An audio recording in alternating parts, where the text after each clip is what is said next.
এই বীৰত্বপূৰ্ণ গৌৰৱোজ্জ্বল জাতি যিয়ে বিদেশী খেদি পঠিয়াইছিল কামৰূপ থাকোঁতে তাৰ আগতে মহাৰাজ মৈৰং আছিল মৈৰঙৰ পিছত মৈৰংগ গাঁৱত বুলি কৈছে প্ৰাগজ্যোতিষপুৰৰ ৰজা প্ৰাগজ্যোতিষপুৰ কামৰূপ সকলো মিলাই হৈছে এইখন অসম তিনিটা নামেৰে বিধৌত আমাৰ দেশখনৰ নাম চুকাফা আহি এই দেশখনৰ নাম অসম নামেৰে প্ৰতিষ্ঠা কৰিছে গতিকে আমি এটা এনেকুৱা গৌৰৱোজ্জ্বল জাতি যে কোনোদিন কাহানিও মোগলে এই দেশ দখল কৰিব পৰা নাই পাঞ্জাব দখল কৰিছিল অম্বৰ তামিলনাডুৰ কিছু এৰিয়া দখল কৰিছিল বংগ দখল কৰিছিল কিন্তু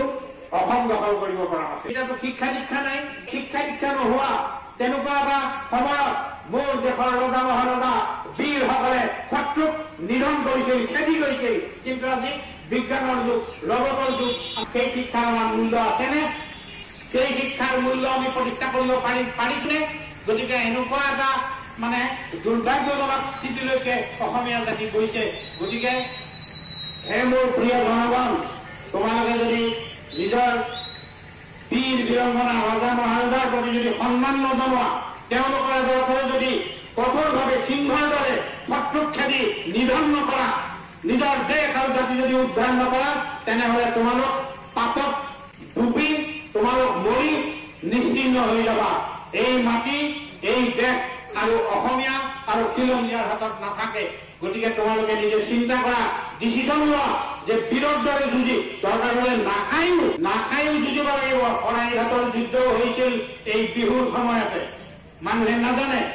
যে বিহু আমি ৰিচুৱেলছটো পালন কৰিম কিন্তু সেই বুলিয়ে আমি নাচি বাগি বহাগ জেঠ আমি বিহু নাচিব নাপায় সেইটো অপৰাধ সাত বিহুতে সমাপ্ত কৰিব লাগে এইটোৱে হল ৰুল আমি সাত বিহুত সমাপ্ত কৰি খেতিত নামিব লাগে দেশ বচাব লাগে মানুহক বচাব লাগে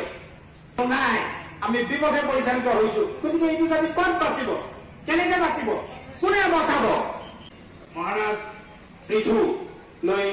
গভীৰ শ্ৰদ্ধা নিবেদন কৰি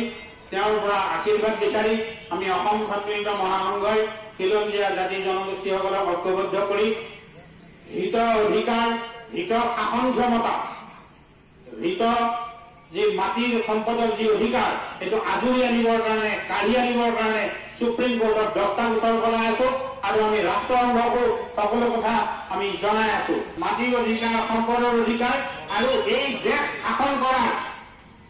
অধিকাৰ কেৱল মাথোন খিলঞ্জীয়াৰ হাতত ন্যস্ত কৰিবৰ কাৰণে আমি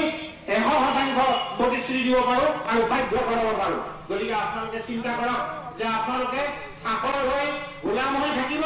নে মালিক হৈ আমাৰ ৰজা মহাৰজাৰ আদৰ্শেৰে নিজৰ দেশৰ শাসন ক্ষমতা কাঢ়ি ল'ব গতিকে এই সিদ্ধান্ত ল'বৰ কাৰণে আহ্বান জনাই মই সভাপতিৰ ভাষণ ইয়াতে সামৰণি মাৰিলো জয়তু জননী জন্মভূমি জয়তু অসম মাতৃ